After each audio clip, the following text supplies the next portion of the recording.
ഇന്നത്തെ ലഞ്ചിന് വേണ്ടിയിട്ട് റേഷനറിയാണ് ഞാൻ ഉപയോഗിക്കുന്നത്. നമുക്ക് വെച്ച് നോക്കാം എങ്ങനെയുണ്ടെന്ന്. അപ്പോൾ ഞാനത് നന്നായിട്ടൊന്ന് പാറ്റി എടുക്കുന്നുണ്ട്. അപ്പോൾ എനിക്ക് വീട്ടിൽ നിന്ന് മമ്മി തന്നു വിട്ടതാണ് നാട്ടിൽ പോയപ്പം.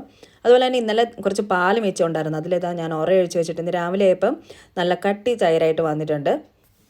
പിന്നെ കറിക്ക് വേണ്ടിയിട്ട് വഴുതനങ്ങ, പിന്നെ പച്ചപ്പയർ കുറച്ചുണ്ടായിരുന്നു, അത് പൊളിച്ചെടുത്തിട്ടുണ്ട്. പിന്നെ പച്ച തക്കാളി, അത് മോരുകറിയിലേക്ക് ഇടാൻ വേണ്ടിയിട്ടാണ്. പിന്നെ പച്ച വാഴയ്ക്ക് ഞാനത് അരിഞ്ഞെടുത്ത് വെച്ചിട്ടുണ്ട്.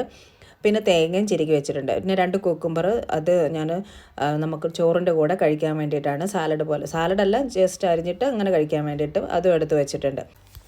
അപ്പോൾ ഈ വഴുതനങ്ങയും തക്കാളിയും പച്ചമുളകും ഒക്കെ നാട്ടിൽ നിന്ന് കൊണ്ടുവന്നതാണ്. പിന്നെ ഞാൻ ഇന്നലെ നാട്ടിൽ നിന്ന് വന്നപ്പോൾ സ്രാവ് വാങ്ങിച്ചു കൊണ്ടുവന്നിട്ടുണ്ടായിരുന്നു, ഉണക്ക സ്രാവ്. അതാ തേങ്ങാക്കൊത്തൊക്കെ ഇട്ട് പറ്റിച്ച് വെച്ചിട്ടുണ്ട്, മുളകിട്ട് പറ്റിച്ച് വെച്ചിട്ടുണ്ട്. ഞാനിതാ റേഷനരി വേവിച്ചെടുത്തിട്ടുണ്ട്. നല്ല ചോറായിരുന്നു, വെന്തൊന്നും പോയിട്ടില്ല. ഞാൻ കുക്കറിൽ 2 വിസിൽ വെച്ചിട്ട് വേവിച്ചെടുക്കുക ചെയ്ത്. പിന്നെ മോരുകറി ഉണ്ടാക്കിയിട്ടുണ്ട്. മോരുകറിയിൽ ഞാൻ പച്ചവാഴയ്ക്കയും തക്കാളിയും ഒക്കെ ഇട്ട് കൊടുത്തിട്ടുണ്ടായിരുന്നു. വഴുതനങ്ങയിൽ പച്ചപ്പയറും കൂടി ഇട്ടിട്ടാണ് തോരൻ വെച്ചത്.